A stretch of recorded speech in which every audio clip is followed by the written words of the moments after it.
Lusot na sa Commission on Appointments ang ad interim appointment ni Defense Secretary Gilbert Teodoro Jr. Yan ang ulat ni Daniel Manalastas. Sa pagharap ni Defense Secretary Gilbert Teodoro Jr. sa makapangyarihang Commission on Appointments, hindi na siya halos nag-isa.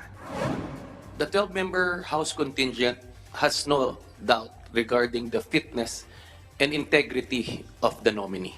Kung ang mga kongresista hindi na nagtanong pero may ilang kinwestiyon si Senadora Risa Hontiveros tulad ng usapin ng planong pagrepaso sa pension system ng militar. Pero may pakiusap si Teodoro. When passion subside, because the atmosphere, the exchanges have been quite emotional. So, too fiery, like our Senator Amy said, let's cool down passions so we can really talk numbers in a less volatile environment. Natanong din kay Teodoro ang pagpasok ng mga foreign workers sa bansa sa gitna ng pangugulo ng China sa West Philippine Sea. May pag-aalinlangan naman sa isyong yan ng kalihim. Isa raw sa tinututukan nila ay ang mga covert economic activities at information activities na hindi litaw na nangyayari.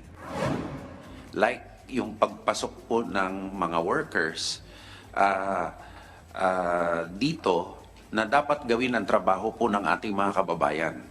Yan po ang nakakabahala.